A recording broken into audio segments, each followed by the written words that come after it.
So tuloy-tuloy tayo, no? Chapter 3 na tayo ng series natin ng First John, no? Yan. Last week, pinag-usapan natin yung chapter 2. Care of ni Pastor Rodel. Parang dalawang part siya sa part 1 at part 2, no? Kasi mahaba. Ganun din to sa akin, mahaba din. Kaya try natin matapos. Ayun, no? 1 to 24. Kasi bawat verse, 10 minutes eh. Good morning uli. At bago tayo mag-start, ay tayo may manalangin. Yes, Lord, sa umagang ito, pinupuri ka namin, pinasasalamatan. Dahil itong umagang ito ay araw nyo, Lord, na kakain kami ng spiritual na pagkain, Lord. Bagamat alam namin na yung aming mga suliranin ay hindi namin dadalhin dito, ilalagay mo namin sa tabi upang mag-focus sa inyong mga salita upang kung ano man yung magrema sa aming mga puso ay ito po i-apply namin sa araw-araw naming pamumuhay, Lord. Thank you, Lord, sa bawat isa na nakarating ng ligtas at payapa, Lord. Alam namin na napakahalaga itong araw na to dahil ikaw ang purpose namin, ito yung purpose namin kung bakit kami nabubuhay dito sa mundo, Lord. Thank you, Lord, in Jesus' name. Amen. Amen. Basahin muna natin. See what great love. So, ibang version yan, ESV. Pero sa akin, nakalagay dito, halos same lang naman NIV. See what great love the Father has lavished on us, that we should call children of God. And that is what we are. The reason the world does not know us is that it did not know Him. Dear friends, now we are children of God, and what will be has not yet been made known. But we know that when Christ appears, we shall be like Him, for we shall see Him as He is. All who have this hope in Him purify themselves, just as He is pure. Everyone who sins breaks the law. In fact, sin is lawlessness, because you know that He appeared so that He might take away our sins. And in Him is no sin. No one who lives in Him keeps on sinning. No one who continues to sin has either seen Him or known Him. Dear children, do not let anyone lead you astray. The one who does what is right is righteous, just as he is righteous. The one who does what is sinful is of the devil, because the devil has been sinning from the beginning. The reason the Son of God appeared was to destroy the devil's work. No one who is born of God will continue sin because God's seed remains in them. They cannot go on sinning because they have been born of God.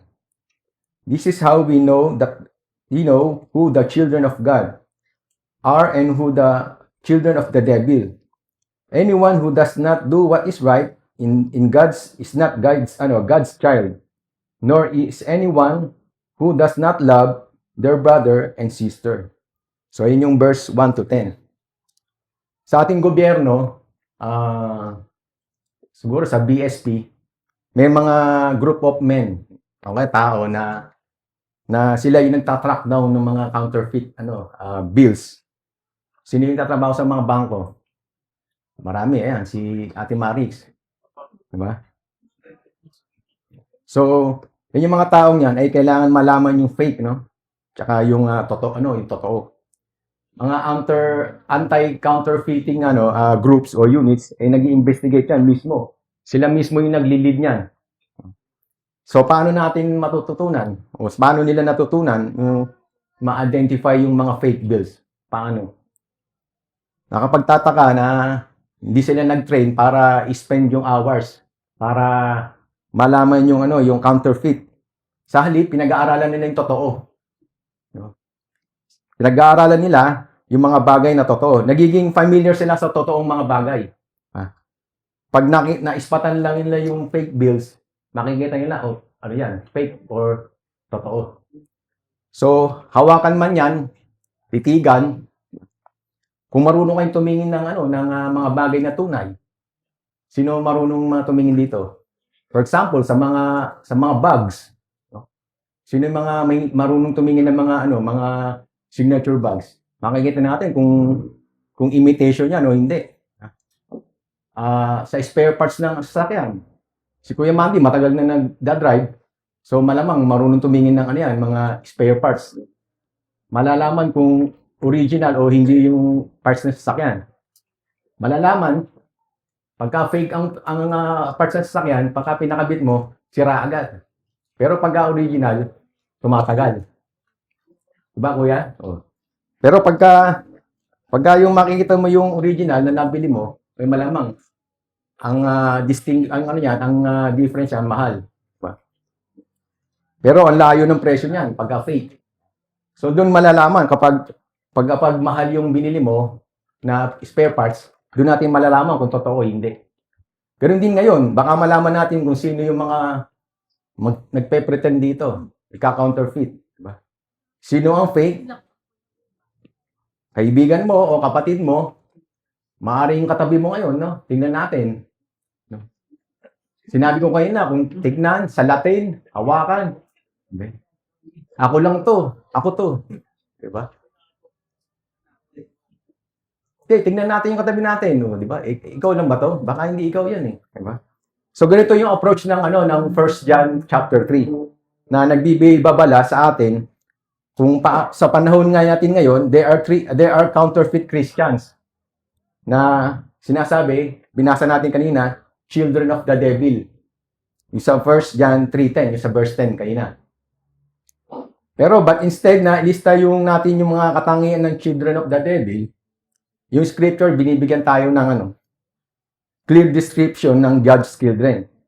Ang contrast ng dalawa ay obvious. Ang key verse of this chapter ay nabanggit ko na kanina yung verse 3 verse 10, no? Chapter 3 verse 10. Ang tunay na anak ng Diyos practice righteousness and love other Christians despite of differences. Practicing righteousness at loving your brothers, of course, di na yung bago sa atin. Bago pa ba sa atin yon? Hindi na, di ba? Dapat alam na natin. Pero sa 1 John, unang chapter, ang approach niya na iba. No? Emphasis o binibigyan din yung fellowship. Yung tinakal ni Kuya Raymar at ni Pastor Rodel, it's about fellowship. A Christian who is in fellowship with God will practice righteousness and will love the brethren, yung ating kapwa. Pero sa 1 John, yung chapter 3 tsaka to verse 5, ang emphasis niyan is sonship, is on sonship. Because a Christian o isang Kristiyano is born of God, born again, he will practice righteousness and will love your brother and sisters. So, yun ang focus niyan. So, born of God, ay ito yung born again na, same. Ito yung basic idea sa mga chapters na ito, na nabanggit ko kanina. Diba? No one who abides in Him, sabi sa verse 6, no one who practices sin has seen Him or knows Him. No one who is born of God practices sin. He cannot practice sin o nagpapatuloy na mamuhay sa kasalanan dahil siya na ay na-born again na. Napakalaga nito na maintindihan natin kung ano ibig sabihin ng Biblia kung sinasabi ay do not sin. Sa King James yun. Sa binasa natin kanina, ESV. Sa King James, sabi niya, does not sin. Huwag ka daw magkasala. Ibig sabihin, do not live a lifestyle of habitual sin. Palagi o tuloy-tuloy sa paggawa ng kasalanan. Sinabi ni John sa sa 1 John chapter 1 verse 8, kung sinasabi mo na wala kang kasalanan, dinidisibo lang yung sarili mo at yung katotohanan ay wala sa iyo. Sa grammar points out yung sa chapter 1 verse 8, si John ay speaking about occasional sins. Occasional act of sins. Pero sa 1 John 3:6, sa binasa natin kanina, ipinapakita ni John yung continued o speaking of settled or continued lifestyle of sin. So, kabaliktaran. Yung kanina na occasional sin. Ito naman sa 3 verse 6 ay yung lifestyle of sin, patuloy. Tinutukoy nito yung pamumuhay na patuloy na sa kasalanan at hindi po nagbabago. Yan yung tinutukoy ni John. So, hindi tinuturo dito na yung possibility of perfection o sinless. Ang totoong Kristiyano, maaari lamang maging temporarily in a lifestyle of sin. Sabihin, pansamantala lang. Hindi tumatambay. Diba? Sinabi ni John din na kapag born again ka na, born into the family of God, meron ka ng totoong pagbabago sa relasyon mo sa kasalanan. So, mayroong pagbabago dapat. Katulad ng mga great personality sa Bible. Sino ba yung mga great personality? Makilala. Katulad ni Abraham. Si Abraham, di ba, nagpunta sila sa Egypt. Nagsinungaling siya. Sabi, huwag mo sabihin mag-asawa tayo, Sarah. Ano yung ano nun? Kasi siya yung magbe-benefit. Kasi pagka sinabi mo mag-asawa tayo at maganda ka, papatayin nila ako. Pero pagka sinabi mo magkapatid tayo, magkakaroon akong pabor sa kanila. Mabubuhay ako. May spare nila yung buhay ko. Ganun din si Moises. Naubos yung pasyensya. No? Lost his temper doon sa pagpapalabas ng tubig. No? Ganun din si Peter. 3 beses niyang dininay ang ating Panginoon. No? Pero yung kasalanan nila ay talagang hindi nila gawain. Ito lang yung mga incident na nangyari sa mga buhay nila. Lubos na salungat ito sa mga habits nila. Nagkasala sila, inamin nila, at nag-ask sila sa God to forgive them. Ito yung pagkakaibang tinutukoy sa 1 John, yung binasa natin hanggang 1 to 10. Ang tunay na mananampalataya does not live in habitual sin. Sabi ng habitual sin, kasalanan na kagawian. O yung paulit-ulit na kasalanan. Maaring siya'y magkasala, yun yung an occasional wrong act, but he will not practice sin. Gawin itong nakasanayang pamumuhay. Pero ang pagkakaiba ng totoong Kristiyano ay kilala ang Diyos. Ang counterfeit naman na Christian, may aaring pag-usapan niya yung Diyos, ma-involve siya sa ministry, pero hindi niya talaga kilala ang Diyos. Pero kapag born of God ka na, through faith in Christ, kilala mo na siya. Ano ba yung kilala mo sila? God the Father, the Son, and the Holy Spirit. Pagkakilala mo na sila, you will live a life of obedience and does not practice sin. So, malinaw yun. So, si John nagbigay ng tatlong reason kung bakit tayo ay dapat mamuhay ng holy life. Una, ayan, God the Father loves us. Pangalawa, God the Son died for us. And pangatlo, God the Holy Spirit na namumuhay sa atin. So, ang pag-ibig ng Diyos, first na tayo, God the Father loves us, ay pag-ibig niya sa atin ay unique. Kumbaga, natatangi, kakaiba. O pwede rin natin sabing special. Diba, pag umorder tayo sa restaurant, special ng goto, so kasi kakaiba yun. Kasi pag magkaiba yung regular tsaka special. Yung special, maraming sangkap ba? Tama ba? Marami. So, ganun din yung pag-ibig sa atin ng Panginoon. Special yung binigay sa atin. He wants us to behold it, look at it, pagmasdan, and study it intently. Sabi ng behold, yan. Ibig sabihin, gusto ng Diyos na makita yung love na ito. And He's not ashamed na ipakita to sa atin. Yung kind of love ng ang ating Panginoon, yung ating Ama, na ibinigay para sa atin ay talagang kakaiba. Habang tayo kalaban, diba?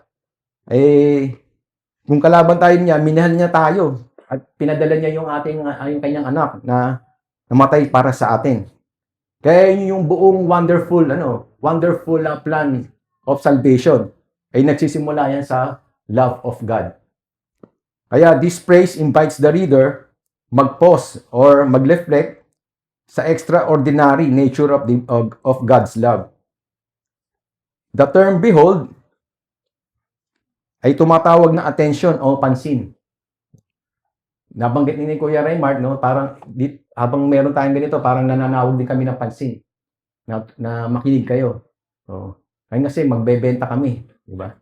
Bumibili ng sirang laptop, computer, bakal, plastic. So parang gano'n yung ano ng ating Panginoon na nananawagan na ito yung ano ko, pag-ibig ko sa inyo. Pansinin niyo ako, pagmasdan niyo. Binibigyan din ang importansya yung lalim at quality ng divine love. Ang pag-ibig ng Ama ay hindi po na-earn, pero binibigay ito sa ating binigay. This love ay nagbabalik tanaw sa pag-ibig ng Diyos sa Israel, yung sa kanyang tipan. Basahin natin yung Deuteronomy 7:7-8. Diba, sabi diyan, the Lord did not set His affection on you and chose you because you were more numerous, marami, than other peoples.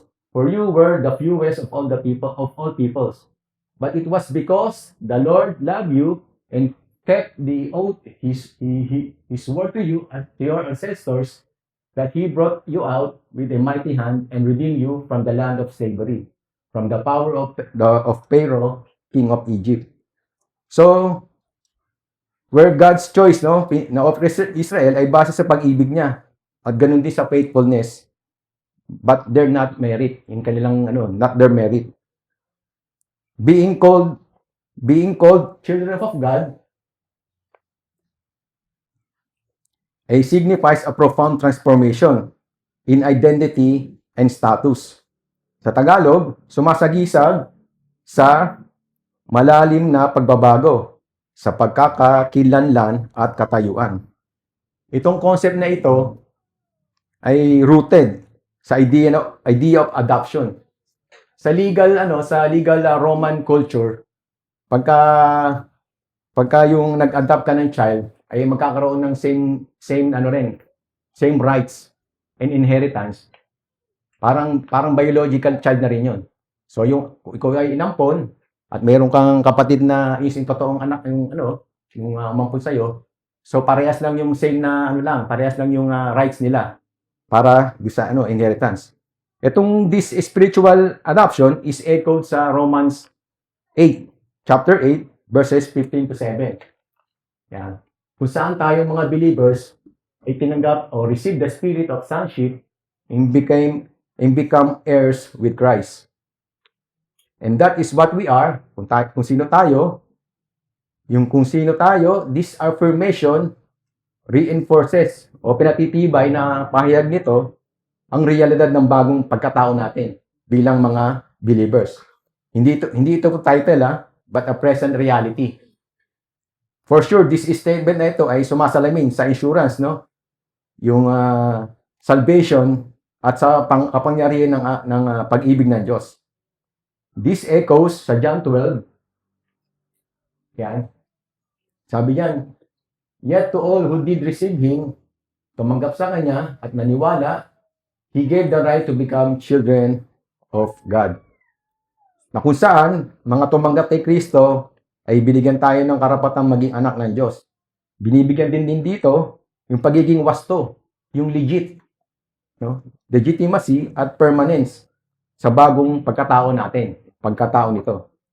Yung pag-ibig ng Diyos para sa atin ay hindi diyan tatapos. Ito ay nagpapatuloy sa buong buhay natin. At tayo ay dinadala sa muling pagbabalik ng ating Panginoon. When our Lord appears, lahat ng believers will see Him and become like Him. Ayan yung sabi sa Philippians 3:20-21. Ibig sabihin, magkakaroon tayo ng new glorified bodies na angkop sa heaven, pero si John hindi rin natatapos dito. Sabi niya, what we are and what we shall be. Sa verse 3, sinabi sa atin na we should be, sa liwanag ng pagbabalik ng ating Panginoong Jesucristo, we should keep our lives clean. Sabi niya, we must stay pure. Dapat maging malinis tayo. Dahil gusto ng Diyos, isang araw, makakasama natin siya dalang araw. Yung salvation, from the beginning hanggang sa matapos. Yung expression ng love of God, ano expression ng love of God? We are saved by The grace of God, Ephesians 2:8-9. Ano, saan nang galing yan? Pagkakaloob? It was originated in the love of God. Nagsimula yan. And since na-experience natin yung pagmamahal ng Ama, wala na tayong desire na mamuhay sa kasalanan. Diba? For example, sino mga teenagers dito? Ang dami Parang overage na kayo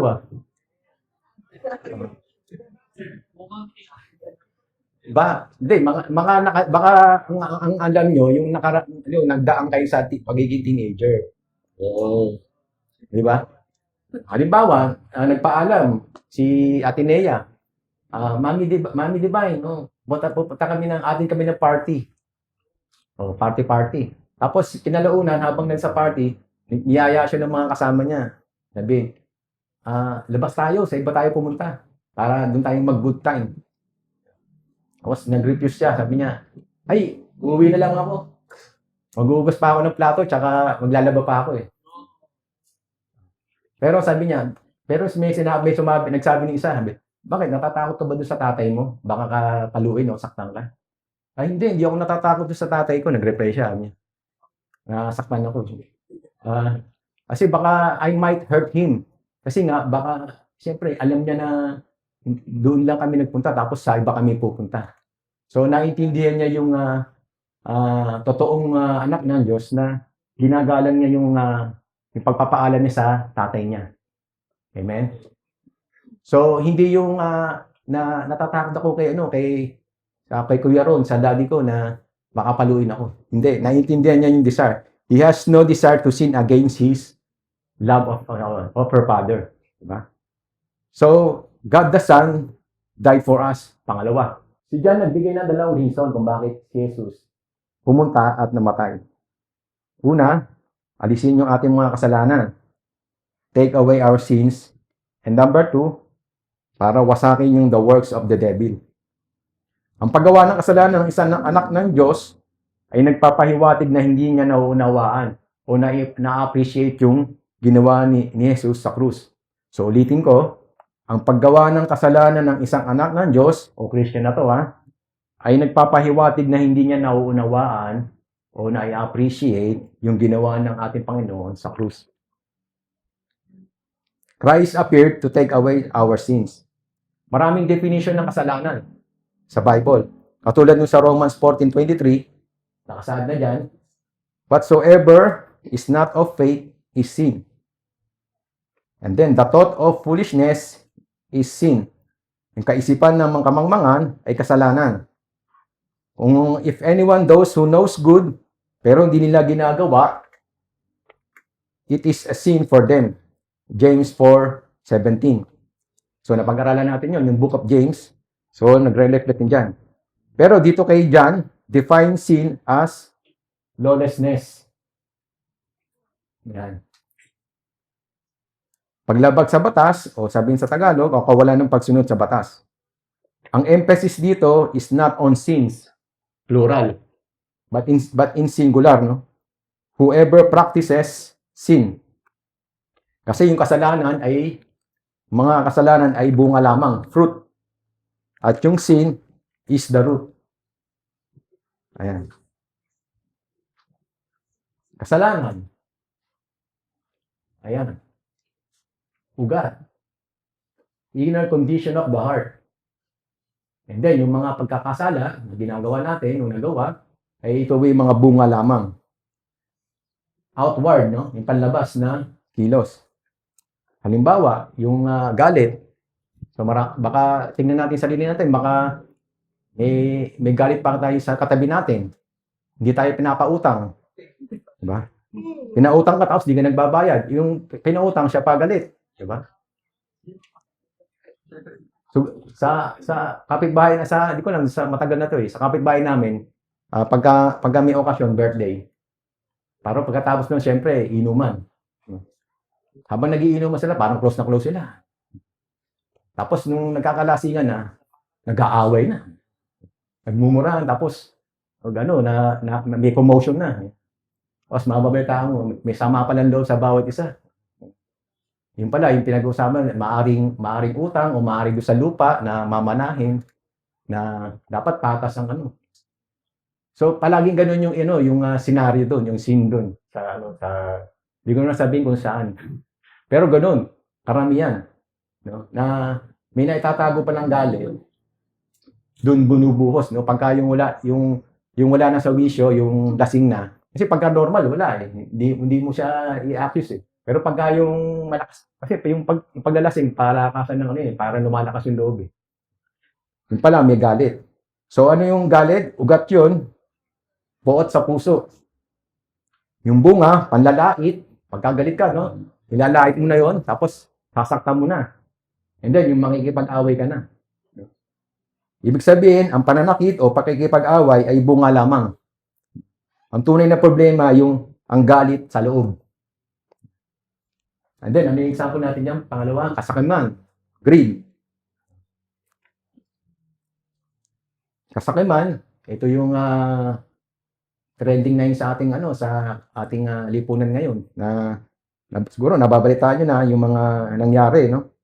So yung kasakiman, ano nagiging ano yan? Ito yun yung ugat, no? Yung greed. Ang bunga, wala nang iba, siyempre pag nanakaw, diba? Gusto mo makuha mo lahat. Para kang magnakaw, siyempre mandaraya ka. I-alter mo yung mga dokumento. Tapos magsisinungaling ka na, di ba? So hindi lang pagnanakaw, hindi lang pandaraya ang mali dito, kundi kasakiman na pinanggalingan ito, di ba? Gusto mo ng marami, more and more, para makuha mo yan, diba? Mandaraya ka. So yung God's love, hindi yang ibig sabihin na He has rules and regulation sa kanyang pamilya. Dapat meron talaga. Ang kasalanan ay isang pasya sa kalooban natin na ipinipilit yung sarili nating kalooban laban sa kalooban ng Diyos.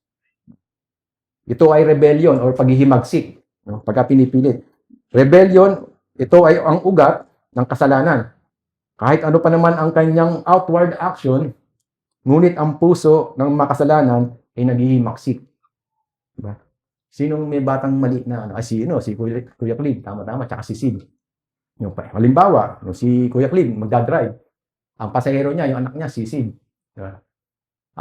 Habang nagdadrive, si Kuya Clint, sabi niya sa anak niya, umupo ka, tsaka mag-seatbelt ka na. So, habang nagdadrive siya, makamanda na sila, tumayo si Sid. Inubad yung seatbelt at tumayo. Nakita nung tatay, Sid, umupo ka at mag-seatbelt ka. Pero kinalaunan, hindi sumusunod. Diretso pa rin. Nagsalita ulit si daddy niya. Umupo ka at mag-seatbelt ka. Hindi rin sumusunod. Di pangatlong sabi niya, pagka hindi ka tumigat, tatabi ako at papaluin kita. So kinalaunan, sumunod si Sid. Nag-seatbelt na, tsaka umupo. Pero habang ilang minuto na nakakaraan, may sinasabing mahina. Gusto ko pa rin tumayo. Sabi niya ganun. Pero pagsuway, paghihimaksik, kahit merong paghihigpit sa labas, yung constraint, meron pa rin rebellion in the inside. And this attitude is the essence of sin. Yan. Pero pagkatapos ng isang tao ay naging anak ng Diyos, na born of faith na siya kay Jesus, he cannot practice lawlessness, yung pagsuway. Si Jesus ay walang bahid ng kasalanan. To abide Him means ma-identify tayo with the one who is sinless. Sino yung sinless? Ang ating Panginoon. Higit pa riyan, ang ating Panginoon ay namatay to take away our sins. Kung kilala natin siya, si Jesus, sineshare din natin sa kanya yung blessing of His death. We cannot deliberately disobey God. Kaya kapag nagpapakilala kang bilang Kristiyano, kiniklaim mo na ikaw ay isang Kristiyano, at nagsasagawa ka ng sinasadyang kasalanan, itinatanggi mo yung buong gawain ng Diyos, yung sa krus. And then, second, yung natin kanina, let's proceed. Christ appeared to destroy the works of the devil. So, 7 and 8 na yan. Verse 7 and 8. Nako-cover. Ang logic dito ay maliwanag, no? If a man knows God, he will obey God. Pero kung belong siya sa devil, he will obey the devil. Si Satan is a rebel. Alam natin yan. Pero si Jesus is the obedient Son of God. Siya ay masunurin hanggang kamatayan. Maging sa krus pa nga, di ba? Sa Philippians, 2:8, ating verse ay yung book. Si Kristo ay Diyos para willing maging servant. Si Satan ay isang servant na gustong maging Diyos. Kasi mula pa lamang ng kanyang karir, taga-udyok, o kaya promotor ng kasalanan. At ang ating Panginoong Jesucristo ay pumunta rito upang wasakin ang kanyang mga gawain. To destroy, ang sabi diyan, ay hindi ibig sabihin to annihilate. Tama ba? Annihilate. Sabihin ng annihilate, totally destroyed o totally wiped out. So si Satan ay siguradong still at work today, sabi diyan, to destroy, ibig sabihin dito, to render inoperative, to rob of power. So si Satan, hindi naman lubusan na napuksa. Pero yung kanyang kapangyarihan ay nabawasan. Kumbaga, na-reduce, na-decrease. He is still a mighty foe o matinding kaaway. Pero wala na siyang match sa power ng ating Panginoon. Wala na siyang match. Ang ating Panginoon si Kristo ay kino-compare niya yung itong mundong to sa isang palasyo that contains many valuable goods. Ayan. Ang nagbabantay nito is a strong man. Makikita natin to sa Luke 14:23. Si Satan yung strong man. Sabi diyan. And his goods, sabi niya, yung valuable goods dito na sinasabi niya are lost men and women. Ang tanging paraan lang para ma-release yung goods, yung valuable goods, ay kailangan i-bind the strong man. Sino yung strong man? Satan, itali o kaya pigilan o pigilin. Kaya yun yung ginawa ng ating Panginoong Jesucristo sa krus, sa pagpunta ang ating Panginoon dito sa earth, na-invade niya yung palace, no? Nasakop niya yung Satan's palace, no? Nung namatay siya, winasak niya yung power ni Satan at na-capture niya yung mga goods. Diba? Kung naalala niyo yung kung mababasa niyo yung history natin, World War II, after ng mga buwan na natapos yun, merong mga na-discover na mga Japanese soldiers na nagtatago doon sa mga kuweba at saka sa kagubatan ng mga sa Pacific Islands. Ano ba yung mga countries sa Pacific Islands? Katulad ng bandang baba yun Papua New Guinea, tapos mga Polynesia, Micronesia, Guam, yan. Doon. So, nung nagtatago sila doon, hindi nila alam na tapos na yung war. So, tapos naintindihan nila na hindi na kailangan lumaban kasi tapos na. So they decided to surrender. Yung mga Japanese soldiers. So mga Christian, maaring mag-rest tayo in the truth na si Satan ay talunan na. Na maaring manaig siya sa ibang mga battle dito, sa laban dito, laban doon. Pero natalo siya sa digmaan. Kaya ang taong kilala si Kristo at na-deliver niya sa bondage of sin through Christ's death on the cross, wala na siyang desire to obey Satan and live like a rebel. So, third, ano yung third natin? God, the Holy Spirit, lives in us. Doon ako cover dyan, 9 to 10. No one who is born of God will continue to sin. Kung wala naman sino man na tayo ay nakilala na sa Panginoon, sinurrender na natin buhay, nagpagpapatuloy sa kasalanan. Bakit? Dahil he has new nature with him. At yung new nature na to, cannot sin. Tinatawag din ito, this new nature of God's seed. Merong change of being, no? From of the devil to being children of God. Comes as we are born of God. Dito, simple lang ang pinapahiwatig ni John kung anong ibig sabihin ng to be born again. Ibig sabihin nito, may pagbabago sa ating buhay. Pero marahil ang pinaka-dramatic change sa bagong believer ay tinatawag na regeneration. He is born again into the family of God. O paano natin mapapakita na tayo pumasok na sa God's family? Ay magtiwala lang kay Jesus at may experience natin yung new birth.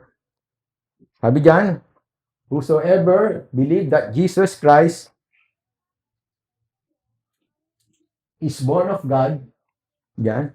And then sa 1 John 5:1 yan, no? And then John 3:6, flesh gives birth to flesh, but the spirit gives birth to spirit. Diba?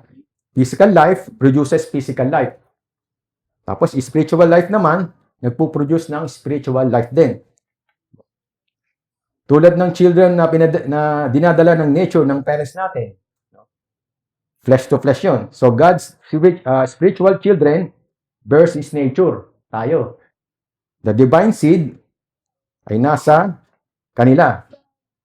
Isang Christian has an old nature, yung lumang pagkatao natin, ay mula sa physical birth, yung ating katawan, and a new nature mula naman sa spiritual birth. Yung contrast ng New Testament ng dalawang natures and gives them various names. Pwede nyo, yan, para ibasahin sa bahay yung mga verses natin. Sa old nature, makikita yung old man natin. And then yung physical flesh, yung flesh, and then corruptible seed. Ito yung mga supporting verses. And then yung unang pagkatao, new, bago, new man, and then the spirit. And then sinasabi sa 1 John 3:9, yung God's seed na tinatawag ni John. So in the old nature, nagpo-produce ng sin. Pero yung new nature leads one into a holy life. Ang responsibility natin bilang Kristiyano is to live, no, ayon sa His nature, yung bago, no? New nature, not the old nature, ha? One way to show this is by contrasting or paghahambing. Ikukumpara natin yung outer man, katawan, with the inner man. Yung inner man, ito yung spiritual, ha? Yung spiritual man. Physical man needs food. Sumasang-ayon ba kayo doon? Na ang katawan natin kailangan ng food. Amen. So, ganun din yung ating inner man. Kailangan din. Sabi nga, no, man shall not live with bread alone, but the every word that proceed out of the mouth of God. Matthew 4:4. So, maliban, o unless na ang isang Kristiyano ay maglaan ng oras, araw-araw, para mag-aral ng salita niya, yung inner man niya will lack power. Magkukulang yung power niya. Sino may alagang rito? Pets. Dalawa. Isa lang? O dalawa? O dalawa. O halimbawa, may dalawa kang aso, diba? Tapos yung isa masama, yung isa mabuti. Yung masama, gusto niya gumawa ka ng masama. Yung namang mabuti, ang gusto niya gumawa ka ng mabuti. Pero lagi sila nag-aaway. Sa palagay nyo, sino yung nanalo sa kanila? O, simulaan nyo, sino nanalo? Wala? Siyempre, yung the one I feed the most. Kung sino yung mas pinapakain ko. Ayun yung mananalo. Kapag ang isang Kristiyano ay pinapakain ng kanyang bagong pagkatao sa salita ng Diyos, siya ay binibigyan ng kapangyarihan, ng lakas, na mamuhay ng may kabanalan at pagsunod sa Diyos. Diba? Kung ano yung pinifeed mo ba ng mas yung inner man mo kaysa doon sa physical man mo? So, binanggit natin yung kung ano yung mas pinapakain ko, yung nanalo. Diba? Siyempre, kung puro physical lang yung pinapakain, lakas mong kumain, tapos yung spiritual life mo naman, mahina, walang vitamins. So, ayun ang mananalo, yung physical man mo. Pero kung mas pinapakain mo yung spiritual being mo, ayun ang mananaig.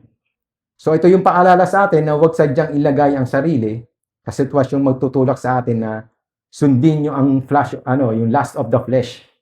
Kundi mamuhay tayo ayon sa Espiritu ng Diyos. Ba? Halimbawa, may halimbawa uli ako. Merong Sunday school teacher, isang beses, nag-explain siya sa dalawang nature sa mga estudyante niya. Ang audience niya, mga teenagers na naman. O sino na naman yung teenagers dito? Taas ang kamay. O wala nang teenager? Sabi, mga adult na kayo.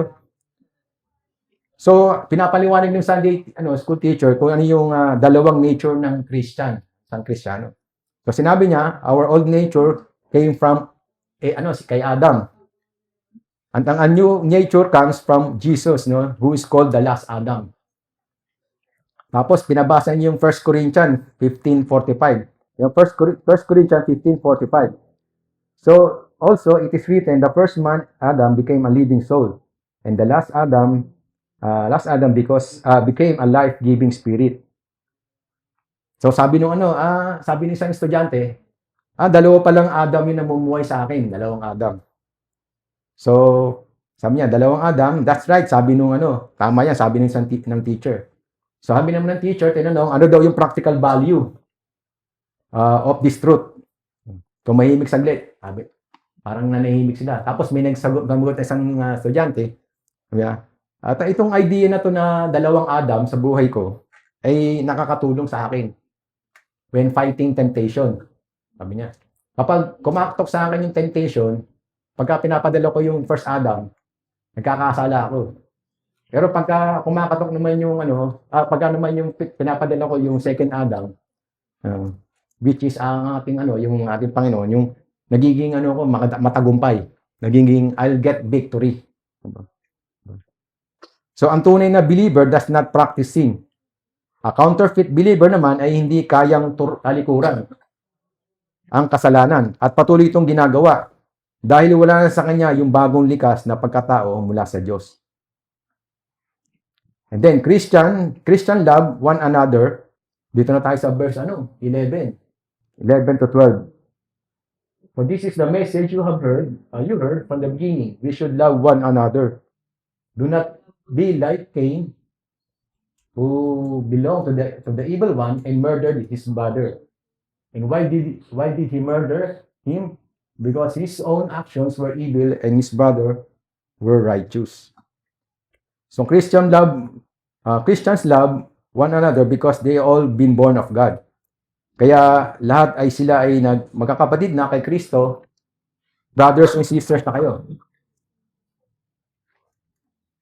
Ang obedience at love ay parehong ebidensya yan na tayo ay mga anak ng Diyos.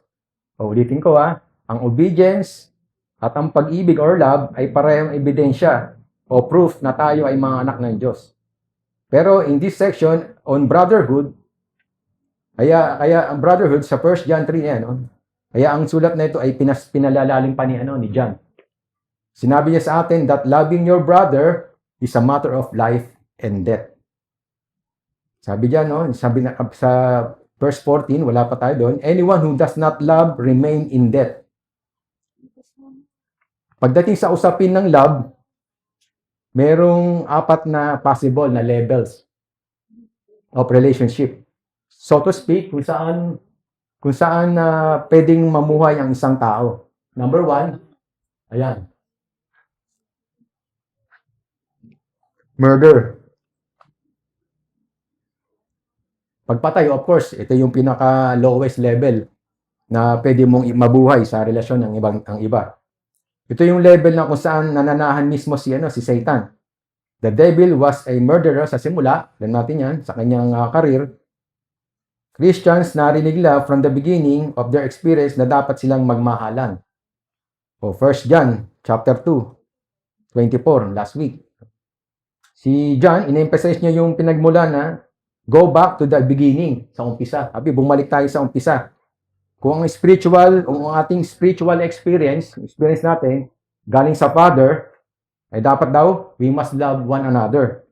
Pero kung nag-originate siyang kay Satan, we will hate each other. Gagalit tayo sa isa. So, nakalagay dyan, binasa natin, si Cain ay isang good example of failure to love. Ganun din, siya rin yung example of life of hatred. Mahalaga na take note natin na si Cain at Abel ay bilang magkapatid. Same din yung parents nila. No?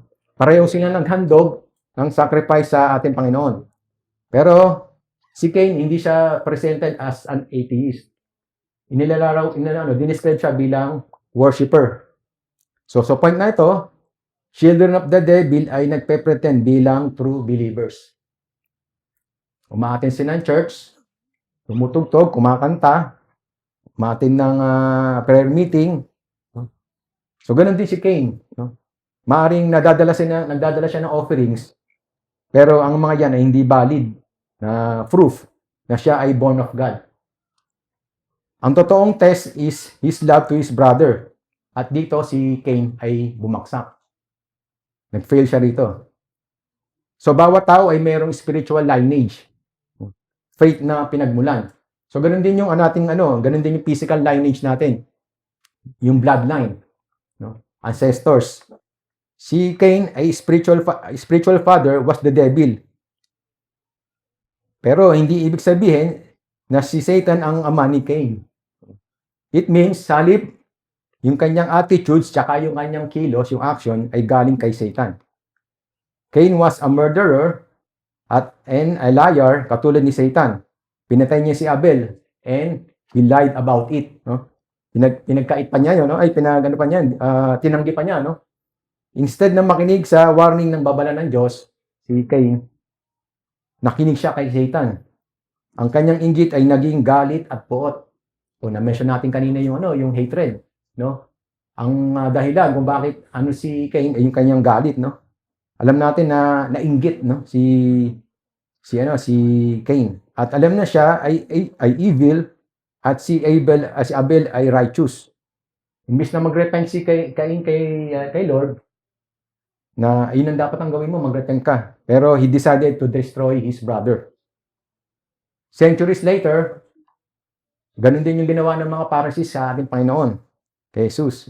Mark 15:9-10. And then, si Jesus, tinawag din niya sila, yung mga Pharisees, na children of the devil. Makikita natin yan sa John 8:44. Katulad ng isang, halimbawa, katulad ng isang, nakapunta na ng bundok. Bundok yan. Kunyari, halimbawa, nangangaso ka sa bundok, maghahanap ka ng mga makakain, at suddenly, bilang umalakas ng ulan, abot ka ng malakas ulan, sumilong ka sa kuweba. Tapos siguro gabi, para realistic na madilim talaga. So habang nagpapatuyo ka, siyempre nabasa ka eh. So medyo naimasmasan ka na, inimbestigahan mo yung paligid mo, no? Nasa kuweba ka eh. Matras-atras ka ng konti. Yung binuksan mo yung flashlight mo, ang dami pala mga hayop, no? Mga ahas, mga malaking lizard, tapos baka may dinosaur, no? Hindi, joke lang. May maraming mga hayop talaga. So, yung pag-exit mo, ang sobrang bilis, no? Umalis ka na agad. Diba? Kaya kung makikita natin yung mundong ito na ma-realize natin na sila ay namumuhay sa level 1, murder and lies surrounded by Satan. So, nakapaligid pala si Satan, no? At kanyang mga alipores, no? Yung kanyang mga armies. Patulad ni Cain, people of the world try to cover up, no? Pinagtakpan din ni Cain yung ginawa niyang kasalanan, yung tunay na nature niya, pero kulang naman yung faith niya sa God's word. And, ang pagpapatuloy to live on this level, ditong level na to, yung murder, sa bandang huli, itatapon sila sa outer darkness, kasama si Satan. Yun yung level 1 natin. Yung level 2, which is, basahin mo natin yung 13 to 15. Yeah. Do not be surprised, my brothers and sisters. If the world hates you, we know that we have passed from death to life. Because we love each other. Anyone who does not love remains in death. Anyone who hates a brother or sisters is a murderer. And you know that no murderer has eternal life residing in him. So wag daw tayong mag-surprise when the world hates us. Pero ma-surprise ka kung merong hatred na namumuo dito sa bawat isa sa atin. the body of Christ. Sa point na ito, maaaring isipin mo na wala naman akong pinapatay. Diba? Sabi nga ng Panginoon, nag-reply sa Panginoon, yes, pero tandaan mo that to a Christian, hatred ay the same lang ng murder. Sabi kanina sa binasa natin, tapos makikita rin natin yan sa Matthew 5:22. Ang difference lang nung level 1 tsaka 2 is the outward act of taking life. No? Pero yung inward intent ay same lang. Tama-tama, nag-ano si Ate Linsing, tungkol sa pusa, di ba? So meron daw akong example. No? Kunyari sa zoo, may bumisita sa zoo. Alam mo yung zoo, di ba? Puro hayop. No? Napunta yung isang bata na sa lion, no? So nakipag-usap siya doon sa lion keeper. Sabi niya, meron akong alagang pusa. Parang katulad ng lion. Ba? Sige, tingnan niyo siya, natutulog sila, sabi niya. Ang gaganda nila. Dapat you don't have to put them behind bars. Sabi daw, dapat di niyo na kilulong. Tapos sabi nung lion keeper, natawa. Tapos maaaring katulad siya ng pusa mo, pero malaki ang pagkakaiba nila sa kanilang ugali. Pero meron silang pagnanais silang pumatay. Buti nilang nariyan ang mga rehas. Sabi nung mga lion keeper, yung bars. Ang tanging reason lang kung bakit may mga tao na hindi pa talaga nakakapatay yung dahil sa mga bars o rehas. Di ba? Naisip niyo yun, hindi ako makapatay kasi may makukulong ako . Baka nasa bilanggo ako ngayon. Diba? O ang takot maaresto o mapahiya. Kasi pag nakapatay ka, maaresto ka, and then may kahihiyan. Diba? O penalties of law. No? May penalty, may punishment. And maaring merong posibleng mamatay ka. Death penalty. Pero tayo, kahit sabihin mong gigil na gigil ka doon sa kapitbahay mo, sa neighbor mo, pinipigil namin sarili mo. Diba? So, pero tayo, i-judge tayo by law of liberty. Kung makita natin yan sa James 2, verse 12. Pero hindi masyadong yon ang issue. Ang issue dito, what did you do? Ano yung ginawa mo? Ano yung gusto mong gawin? Ano ang gagawin mo pag malaya ka? Kasi kung may malaya ka, ano yung pwede mong gawin? Pwede ba akong sumakal ng tao or pumatay? Anything? Ganoon? Kaya ito yung mga why Jesus equated yung hatred with murder. Nasa binasa natin, no? Tapos, inequate niya rin yung lust with adultery. Yung may pagnanasa, tapos yung pagnanasa na yun, it will lead you to adultery, yung pangangalo niya. So, pero hindi ibig sabihin yung galit sa puso, same lang ng damage at guilt kumpara sa totoong pagpatay. Diba? Yung neighbor mo, mas pipiliin mong kamuhian mo sila kaysa patayin mo. Diba? Pero in God's sight, sa mata ng Diyos, hatred is the moral equivalent of murder. Sabi, kung hindi mo makontrol, nauwi ito sa pagpatay. Diba? Marami tayong nakikita ganyan, no? Sa sobrang galit, nauwi sa pagpatay. Katulad ni Cain. Diba? Yung mga nababalitaan natin mga road rage, no? Kinat ka lang, gigil na gigil ka. Hinabol mo. No? May dala ka palang Armalite. O kaya kanyon. No? Kinanyon mo yung sasakyan niya. Sa sobrang galit mo, di ba? So we know that we have passed from death to life. Ang pagmamahal natin sa ating kapatid ay isa basic sign na of being born again. Diba? Ang love ay hindi evident sa buhay natin. Ang ating salvation, maaaring ma-question dyan kung hindi evident ang pagmamahal. No? Pero pagka ito ay present, it gives us assurance, no? Kasiguruhan. So isa pang patotoo, we are not told that murderers cannot be saved. Si Paul, alam natin si Paul, no? Siya yung nag-approve sa sa pagpatay kay Stephen. Stoning. Diba? Siya pala yung nag-approve doon. Sa Acts 7, makikita natin yon. Tapos, inadmit niya na siya rin yung also put innocent people to death. So, marami rin siyang mga Christian na pinapatay. Pero ang issue dito ay hindi kung isang murderer ay maaaring maging Christian. Kundi, kung ang isang tao ay maaaring pa rin manatiling mamamatay tao at maging Kristiyano? Ang sagot, of course, hindi. And you know that no murderer has eternal life abiding in him. Sa binasa natin kanina. A murderer, hindi siya, yan. A murderer ay hindi siya kailanman naranasan na may eternal life. Tapos, nawala. He never had eternal life talaga. So, ano ang antidote ng hatred? Ano ang antidote? Ano ang lunas? Siyempre, love. Amen? Hateful and hating sa isa-isa ay karaniwang experience ng isang hindi pa taong naliligtas o hindi ligtas. Ngunit kapag ang puso ay puno ng hatred o ay muling nagbukas kay Kristo, nag-surrender, ito ay nagiging mapagmahal or a loving heart. Kung maalala nyo kung kilala nyo si John Wesley, isang evangelist at leader ng church. Habang siya nagdadrive sa highway, may hinold up siya doon sa hinold up siya sa highway. Nilimas yung pera niya. Tapos nung nililimas yung pera niya, sabi niya doon sa hold upper, kung darating ang isang araw na that you desire to live this evil way, itong ganitong gawain, at live for God, tandaan mo na the blood of Jesus, nilinisin lahat yung mga naging kasalanan mo. So, yun yung sinabi niya doon sa hold upper. Tapos, mga nakaraang taon, nung pagkatapos siya mag-preach, may nag-ambush sa kanya. Lumapit pala tong taong to sa kanya. Yan. Naalala mo na ako yung humodap sa'yo ng isang gabi sa highway. Ano, sabi niya, nagbago ang buhay ko. Kasi, sabi mo nga sa akin na lahat ng aking kasalanan ililinisin kung surrender ko ang buhay ko sa Diyos. Okay.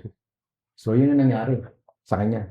So, yun ang napakaganda na alam natin na despite of that, nagawa pa nating i-share ang ating Panginoon through that, no? Kahit yung masamang pangyayari na inaano pa natin, nung nasusundutan pa natin. Tapos may nagbe-benefit. No? So, antay-antay lang, di ba? Nag-antay lang siya, di ba? So, yun ang napakaganda. So, number 3, na natin, yung indifference, no? So, 16 lang tayo, 16, 17. Ayun yung nilalaman niya. This is how we know that what love is. Jesus Christ laid down His life for us, and we ought to lay down our lives for our brothers and sisters. If anyone has material possessions, and sees a brother or sister in need, may pangangailangan, but has no pity on them, how can the love of God be in that person? Ano ba sa Tagalog na indifference? Yung kawalang pakialam, no? Pagiging walang malasakit. Parang ini-ignore mo lang. Hindi pag-aalala. Dito, tinuturuan tayo that the true Christian love is by self-sacrifice. At pinapakita sa pamamagitan ng mga gawa, hindi lang salita. Christian love is both positive and negative. Yan. Sabi sa Isaiah, cease to do evil, learn to do well. Si Cain, di ba? Si Cain, ang ating example ng false love. Si Christ naman, ating Panginoon, ay example ng true Christian love. Bawat Christian, alam yung John 3:16. Alam ba, John 3:16? Alam, di ba? Pero, ilan naman dito sa atin ang pay attention, no? Much attention sa 1 John 3:16, sa binasa natin. So, pero mas masarap pa itong i-share, by obeying, no? In 1 John 3:16. Magkatunog, na meron lang one sa unahan. Pero itong love na to, ay ginawang halimbawa ni Jesus. Willingness na ibinigay ang sarili sa iba, at tayo din ay tinawag to reflect na same self-giving attitude toward one another. Diba? Kasama yung love, kasama yung Christian love, kasama dyan or involves yung sacrifice and service. Ang ating Panginoong Jesus ay hindi lang pinag-usapan yung kanyang love, Namatay siya to prove it. Hindi siya namatay bilang martyr. Makita natin yan sa John 10, 11:18, and then 15-13. Ang sabi sa self-preservation is the first law of physical life. Ulit, self-preservation, first law of physical life, and self-sacrifice is the first law of spiritual life. So, pinag-usapan natin ito, physical life. Naturally, ito nakafocus sa on survival. Protecting from any harm, yung ating katawan, protecting from any hunger, sa danger, and even death. And then sa spiritual life naman, ito yung nag-grow tayo through self-giving. Inuuna ang kapwa bago ang sarili. Serving, loving, at minsan giving up. Yung personal comfort, ginigive up natin yan. Sa Christian sense, it teaches us that true spiritual growth and fullness of life ay hindi galing from protecting oneself at all costs. Ngunit sa pagmamahal, serving and giving to others, following yung example of Christ. So hindi naman hihingi ng Diyos na to lay down our lives. Ang inaas lang natin ang Lord is to ask help a brother in need. So binasa natin kanina, if anyone with earthly possessions, sabi diyan, the God who gives us richly all things to enjoy, gayon din, nutusan tayo to be ready to share. Dito nag-umpisa si John by addressing yung kung sino yung mga tayong mga mananampalataya who actually possess o may pagmamayari of material goods. So this is not hypothetical o haka-haka lang. Ito yung nagsasabi to anyone who has earthly possessions right now, ngayon. Sabi niya. Ang scripture ay hindi naman itinuturing na mali yung pagkakaroon ng possession, Ano ba yung mga possession natin? Marami, Kahit hindi naman tayo sa sobrang dami ng possession natin, meron pa rin tayo. Yet ito ay laging inuugnay sa ownership to stewardship. Inuugnay yan. So yan, sa binasa natin, nagbibigay ang Panginoon para ma-enjoy natin yung kung ano man yung may-ari natin, and then dapat handa rin tayo mag-share. Sees his brother in need. Sabi yan. Yung verb na sees ay nagpapakita ng personal na pagkaalam. Yung need ay hindi lang isang idea. Ito ay nagiging responsibility natin when we notice it. Luke 10:33-34. And then yung brother, it refers to fellow believers. Galatians 6:10, kung mababasahin nyo. Bagaman umaapaw ang love sa lahat ng tao, so walang pinipili, pwedeng i-extend sa lahat ng nangangailangan. So walang favoritism. Tutulungan ko si ganito kasi love ko to . Pero si Hector, di ko tutulungan to. Maraming pera to, daming ari-arian to, di na kailangan. So dapat tayo magpapalakasan. Kasi kung masagana ka ngayon, share mo yung kasaganahan mo, pagka naman ikaw yung nangangailangan, babalik din sa inyo ikaw naman ang tutulungan. So ganun lang yun. Kung sino yung malakas ngayon or abundant, so yun ang ay na magbibigay. Pero kung wini-withhold mo, neglecting, hindi mo pinapansin, ipagwalang bahala ang need ng iba, showing no compassion. Wala kang concern. Sabi, compassion is a key attribute of God. Sabi niya. Essential or most important quality. Pangunahing katangian, tulad ng makikita natin sa his dealings with Israel. Exodus 34:6. Kay Moises. And he passed in front of Moses, proclaiming, the Lord, Lord, the compassionate and gracious God, slow to anger, abounding in love and faithfulness. And then, sa ministry din natin ng Panginoong Jesus, sa Matthew 9:36. No? So, wala yata dyan. Sa akin na lang.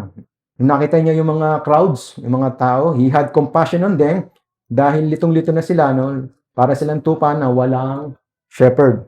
Diba? Ang panawagan dito to be compassionate ay reflection of God's character.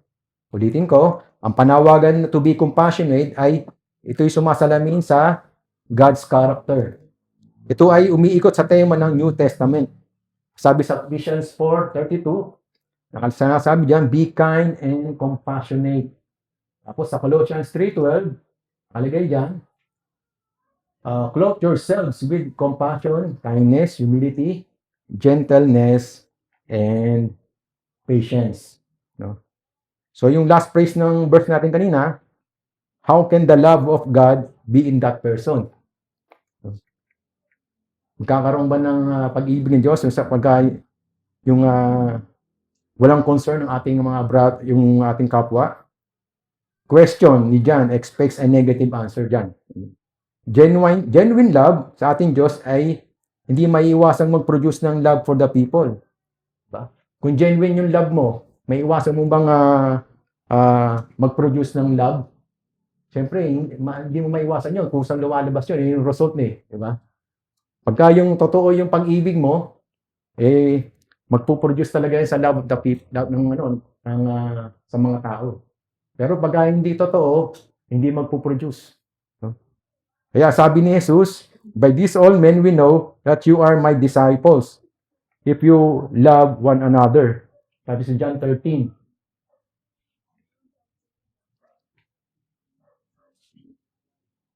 Wala ba? Sige, sa akin na lang pala. Sorry. Ayun, naintindihan niyo naman yun, no? Sa John 13:35. By this all men will know that you are my disciples if you love one another. So, malalaman na ikaw ay tagasunod ng ating Panginoon kung nagmamahalan tayo sa isa't isa. That love is not theoretical. Ito'y sumasalamin na naman sa ating Panginoon. So, siya na may sabi ng ganun. The issue is not earning salvation but evidencing it. Kapag ang Holy Spirit ay nananahan sa atin, sa inyo, sa ating puso, generosity follows. Sumusunod yung pagiging mapagbigay natin bilang proof na the love of God has been poured out sa ating mga puso. Evidence yun. Helping others or doing good is not always in terms of money. Patandaan natin, pagtulong sa iba o gumawa ng mabuti ay hindi po palagi sa pamamagitan ng pera at material. Maaring personal service. Katulad meron naman akong example, ni Ate Sarah. No? Kung dadagdagan niya yung anak niya, asa si Dave? Huwag mo muna dadagdagan. Example lang. Example, nadagdagan yung anak mo. Siyempre, may maliit ka na naman. Si Tabogol, malaki na yan. Diba? May panibagong Tabogol na naman, lalabas. Diba? For example lang, dalawa na yung alagaan niya. Parang maliit yun. Diba? Meron nag-testimony siya na si Ate Shara na parang wala na akong personal devotion sa buhay ko. Kasi puro ang ginagawa ko, puro alaga ng bata. Nauubos ang oras. Tapos pati yung tatay, naalagaan ko pa rin. Oo. Alagain pa rin, sabi niya. So, yun, siguro nag-group tinestimony niya yun, pinatotoo niya. And then, one time, may kumatok sa bahay nila. Kunyari, si ganito. Ate Shara, andito kami muna mag-aalaga kay Tabogol. Kay Esngit, sabi niya. Pumunta ka mo doon sa kwarto mo, ikaw mag-personal devotion ka na doon. Diba? So, yung pag-aalaga, yung personal service na yun, maaring pwede yung ating ko i-contribute. So, hindi lang pera o ano man yung pwede mo itulong, yung personal service. Diba? Yun yung pwede, diba? Mangyayari. Number 4, level na tayo, which is the highest level, Christian love. Yeah. True Christian love means loving in deed and in truth. Si John, ipinapakita niya ang contrast ng dalawa, no? Love na hanggang salita lang at ng genuine love na ipapakita sa action. Sa Greco-Roman world, rhetoric and eloquence were highly valued. Ibig sabihin, sa Greek and Roman world noon, society, mga magagaling, no? Magagaling, mauusay na at mapanghikayat na pananalita, ito yung nire-respeto noon nila. Pagka tuwing mag-eleksyon, maraming matatamis o magaganda salita yung mga politiko, yun yung ina-admire nila nung panahon na yan. Pero si John, binibigyan tayo ng bababala against love in verbal and performative lang. So, sabihin, salita at walang gawa. So, pinag-aralan natin yung James 2 dati, di ba? Parang ako yata din yung naka-assign dito, yung na faith without works as described as dead. So, ito, ini-emphasis is ongoing beyond empty words, yung walang laman na pananalita at ipakita yung tunay na pag-ibig sa pamamagitan ng gawa, deeds, na may laman at katotohanan. Itong teaching na to ay tugma doon sa ministry ni Jesus mismo, kung saan madalas siyang pinupuna ng mga Pharisees, di ba? Because of their hypocrisy at kawalan ng tunay na malasakit. Diba? Meron ako equation dito, words plus action, not just lip service. Meron akong yun, Amos 5:23 to 24. Diyan, sinasabi ng ating Panginoon sa Amos, sa panahon niyan, yung mga Jewish people, ayaw niya marinig yung worship. No? Ayaw kong marinig doon sa worship nyo, tapos hindi yung mga tugtugan nyo, yung harp nyo, ayaw kong ring marinig. Kasi bakit? Dahil yung kanilang buhay, yung ginagawa nila, yung worship nila, hindi nagmamatch sa mga buhay nila. Hindi match. Sabihin, lip service lang, no? Sabi nga ng Panginoon, tinatawag mo akong Diyos, pero hindi kita kilala. Yung puso mo malayo sa akin. So, yan yun. Meron din akong panibagong equation, yan. Genuine needs plus doctrinal fidelity equals biblical love. Sa Tagalog, tunay na gawa plus pagiging tapat sa turo. Pag-ibig na ayon sa Bible. Belong to the truth, ayan, underscores an identity, and will assure our hearts in His presence. Assurance that has an eternal confidence before God. So, hindi lang natin kinikilala yung truth, no? Kabilang tayo rito. Ipinanganak tayo mula rito sa truth. No? Itong truth na to, of course, refers to the gospel. No? At yung katuruan ng ating Panginoong Jesus. And then, will assure our heart in His presence. Yan.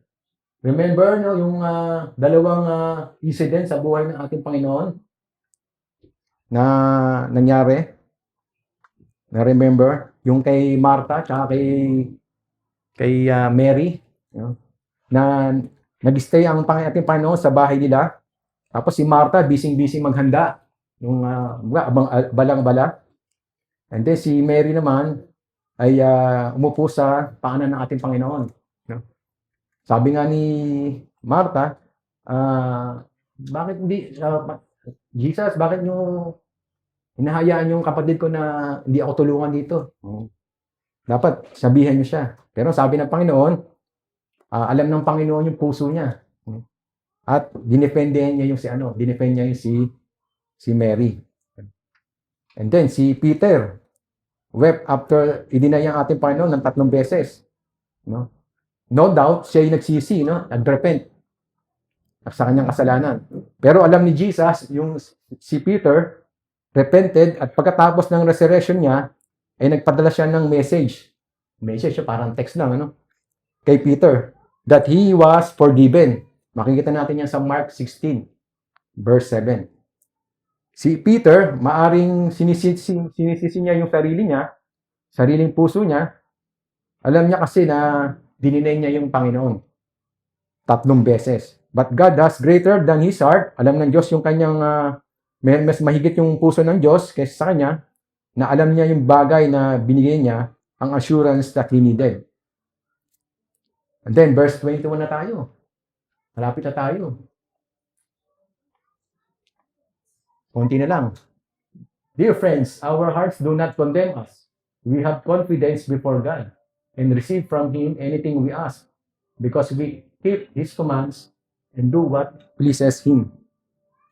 Kapag mahal natin yung ating mga kapatid, mahal natin yung kapwa natin, magpuproduce tayo ng tiwala sa Diyos. At dahil sa confidence na yon, God gives us kung ano yung hinihingi mo ngayon.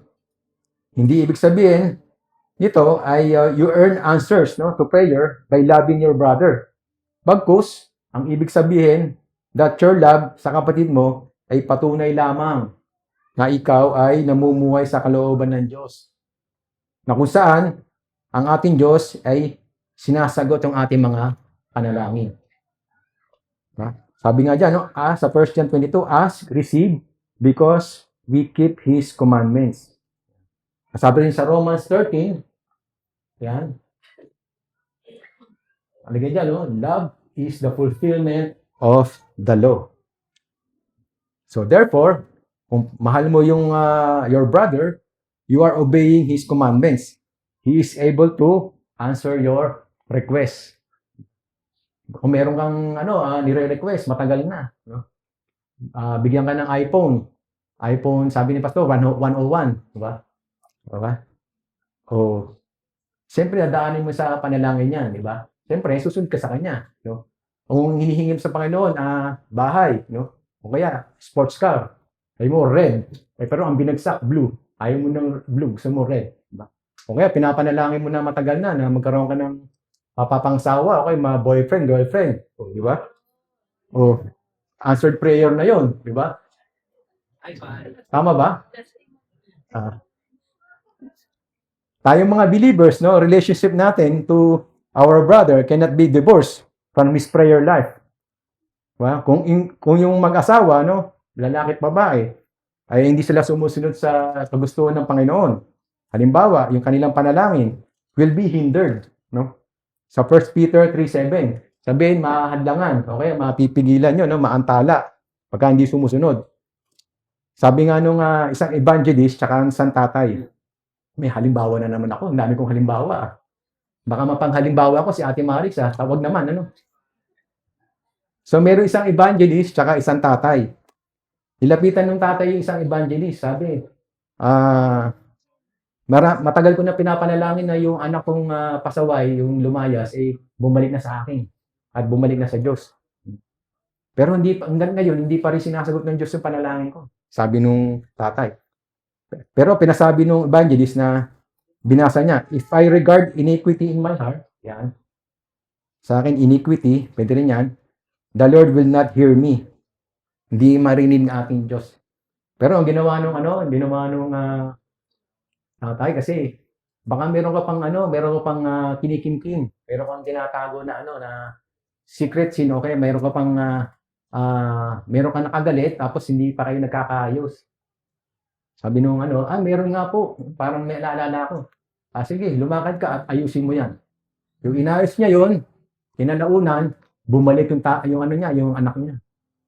So, sa tagal-tagal ba ng panalangin niya, pero meron tayong kahadlangan na nai-hinder kasi nga meron pa. Kaya kanina, yung communion tayo, bago tayo mag-commune, kung meron tayong unrepentant sin, dapat natin yan, isiwalat na natin.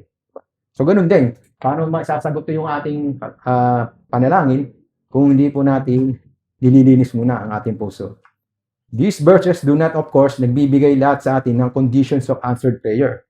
Pero they emphasize yung importansya ng obedience, yung pagsunod. One great secret of answered prayer ay, anong sagot nyo dyan? Meron na palang blank. One great secret of answered prayer ay obedience.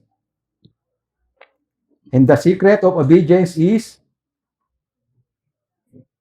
love. Sabi niyan, if you love me, you keep my commandments. John 14:15. If you abide in me, and my words abide in you, ask whatever you wish, it will be done for you. If you keep my commandments, you will abide in me, in my love, just as I have kept my Father's commandments and abide in His love. So puro pagsunod. Kung mahal mo ko, susundin mo ko, ba? Katulad sa mga magulang, kung mahal mo magulang mo, sa bilang anak, susundin.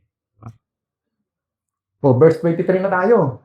Malapit na, nainip na ba kayo? Huwag na mainip. Ayan. Sabi diyan, to believe in the name of His Son, Jesus Christ, and to love one another as He commanded us.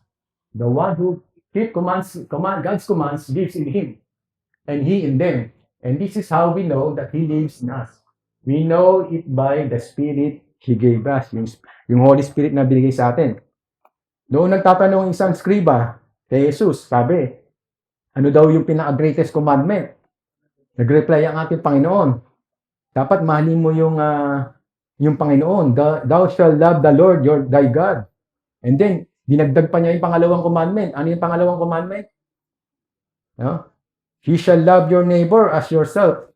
Ngunit, binigyan din tayo ng Diyos ng isang utos that takes in both God and man. Ano sabi diyan? To believe in the name of His Son, Jesus Christ, and love one another. Faith toward God at ang pagmamahal sa kapwa ay buod o bumubuod ng buhay Kristiyano. Sabi diyan, Christianity, ang galing, sakto, is faith expressing itself through love. Yung Kristyanismo raw, o pagiging Kristiyano natin, ang faith o ang pananampalataya ay pinapakita sa pamamagitan ng pag-ibig. Galatians 5:6 yan, makikita natin. So, mas madaling ituon ang faith at tamang doctrine, ngunit kalimutan ng pag-ibig.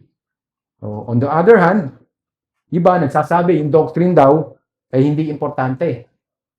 And that love is our responsibility. Pero yung doctrine tsaka love, tandaan natin, ay parang importante yan.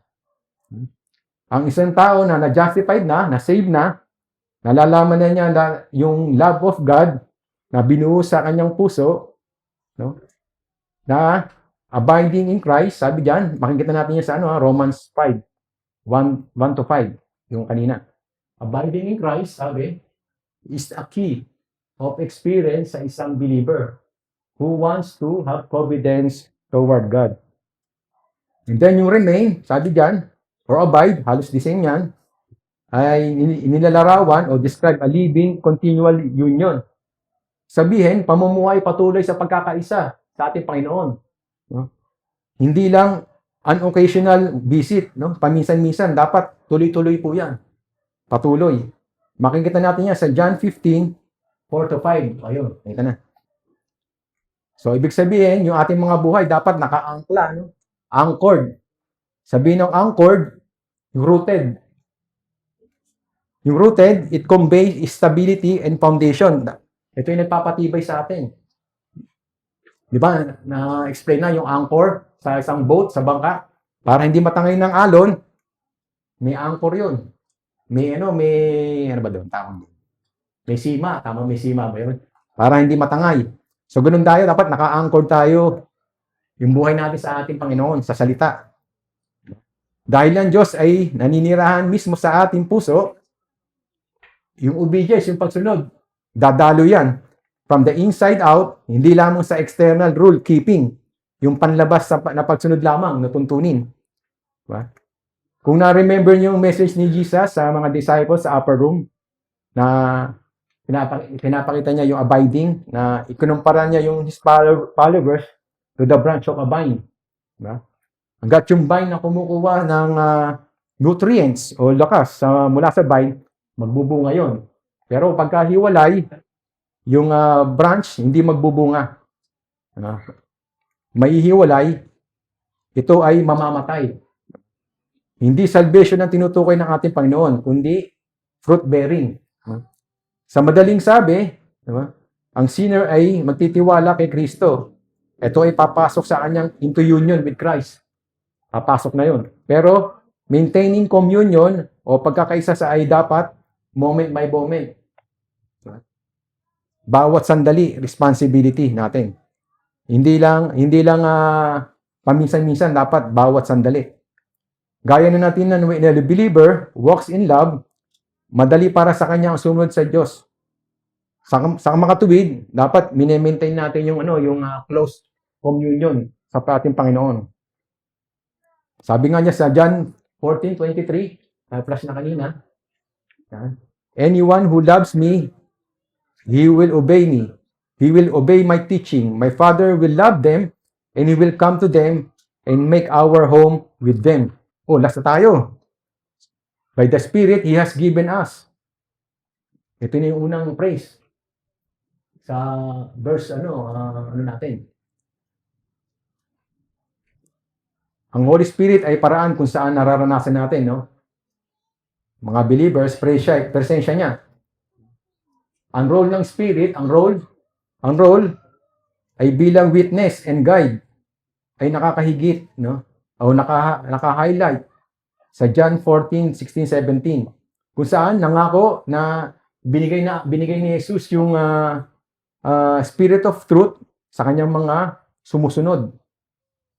Pero ang Holy Spirit is also abiding. Pagkapag isang mananampalataya ay sumunod at minahal niya ang kapwa niya, the Holy Spirit gives him what? Peace and confidence.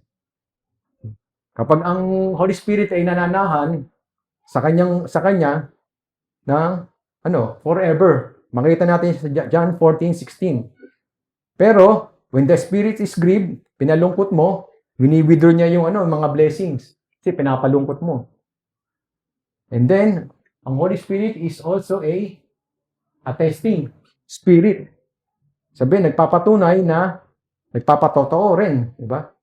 Siya ay nagbibigay patotoo sa mga tunay na anak ng Diyos. When a believer abiding in Christ, the Spirit will guide and warns him sa mga false spirits na maaaring iligaw ng landas. So, siya yung nagga-guide sa atin, no? At a helper. Siya yung nagpaparemind sa atin na bawat kilos natin. And the Holy Spirit is also a authenticating spirit. Siya yung nagbibigay patotoo sa persona ng gawain ni Jesus. This witness of the Spirit ay mention sa Romans 8:14-16. Diba, bawat membro ng Triune God. Diba? Sino ba nakakilala ng Triune God? Ito yung involved sa love life ng isang believer. God the Father commands us to love one another. And then yung kanyang anak, binigay yung kanyang buhay sa krus ng Kalbaryo. And then yung supreme love, siya yung example natin, no? Extreme love. Supreme example of love. And then yung banal na espiritu na nananahan sa atin to provide the love we need. Romans 5:5. So recap lang. So ano ba pipiliin yung 4 levels na choose nyo? Murderer ba kayo? Parang siyempre wala dito mamamatay tao, di ba? Burglar. Murderer na walang bahagi sa may lake which burned with fire of brimstone, na ito yung tinutukoy na second death, no? Revelation. O yung hatred, baka ito yung hatred ng nyo. Tingnan nyo, baka yung sa puso nyo may galit pa, no? Diba? Tandaan natin yung hatred, no, sa mata ng Diyos ay parehas lang ng murder, no? Hindi murder sa paa, no, pagka pinedicure, no? It's the same as murderer, ha? A man who lives in hatred ay unti-unting niyang pinapatay ang kanyang sarili. O ito naman, yung number 3, indifference. Yung walang pakialam. Ikaw, Kuya Kenneth, wala ka bang pakialam sa kapwa mo? Siyempre, dapat meron. Kung walang pera, bigyan mong pera, di ba? Diba? Mas mabuti na mas malayo yung dalawang nauna, no? Kesa it proves he has never been born of God. Pero posible yung to be a Christian and be indifferent to the needs of others. O sino yung pipili ng Christian love? Taas ang kamay. O dapat tayong lahat. Diba? At ito lang yung pinakatanging masaya, no? At banal na paraan upang mabuhay on the highest level. Ito yung level ng Christian love. Diba? Ito yung buhay ng kagalakan at kalayaan and life of answered prayer. And it assures us yung tiwala sa lakas ng loob kabila ng hamon sa buhay. May example uli ako. Ang dami kong example, no? Meron daw doktor sa New York, no? Social New York. You know? Nag-aaral siya ng nag-aaralan yung study ng mga children sa mga orphanage. Tapos para ma-determine niya kung ano daw yung epekto nung love na nineglect, no? Kumbaga, siyempre pagka orphanage, parang inabandon sila ng mga magulang nila. Siyempre wala nang magulang eh. Tapos according to the survey, yung mga children daw na nandoon, na neglect at hindi minahal, mabagal daw yung slower in development, mabagal. And then, yung iba naman, nauuwi sa pagkamatay. Yun yung ginawa ng study ng isang doktor. Na syempre, pag wala naman ng bamahal sa'yo, tapos parang sa piling mo, wala ka ng pag-asa, di ba? Siyempre, mararanasan mo kung nandun sa orphanage, kayo na lang doon. Tapos, pinabayaan ka na ng magulang mo. Maaring yun yung maging epekto. Iba nga siguro na mababalitaan nyo na nagpakamatay dahil nga wala na nagmamahal sa kanya. So yun yung nilalaman ng 1 John chapter 3 na pinag-aralan natin. Kaya time's up na tayo. No? 12 na ngayon? 12:20 na. Sige, tayo po yung manalangin. Lord, thank you Lord sa umagang ito na alam namin na nag-overtime kami pero alam namin na tayo po tayo na alam natin na ang pinag-usapan namin ay napakalaga, Lord. Hindi lang ito ay pampatagal kundi ito po ay magbe-benepisyo sa amin, buhay spiritual. Hindi lang physical, kundi yung aming inner man na nandito sa loob, Lord. Thank you, Lord, sa bawat isa na alam namin na yung message ngayon ay may nagrema o may pumasok sa aming isipan at puso na pwede namin i-apply sa aming mga buhay, Lord. Tatandaan namin, alalahanin namin yung mga i-message sa amin ngayon sa araw na to, Lord. Alam namin na yung puso namin ay kayo nakakaalam. You are searching our heart, hindi lang po yung outer man namin, Lord, na andito sa aming buhay ngayon ay alam ko na kayo lang karapat dapat na sambahin. O yung command nyo sa amin na kami magiging obedient, Lord, para ganun din yung commandment nyo na to love one another, na bibigyan nyo kami ng anumang mga bagay naming hinilingin ay through obedience and love ay it will be done, Lord. Thank you, Lord, sa umagang ito. At itaas na po natin ating mga kamay. Thank you, Lord, sa umagang ito. Let your face shine upon us, Lord, and be gracious unto us, Lord. Thank you, Lord. Bless us, Lord. We glorify your name, we magnify your name, and we praise you, Lord. In Jesus' mighty name, this we pray. Everybody say, Amen and Amen.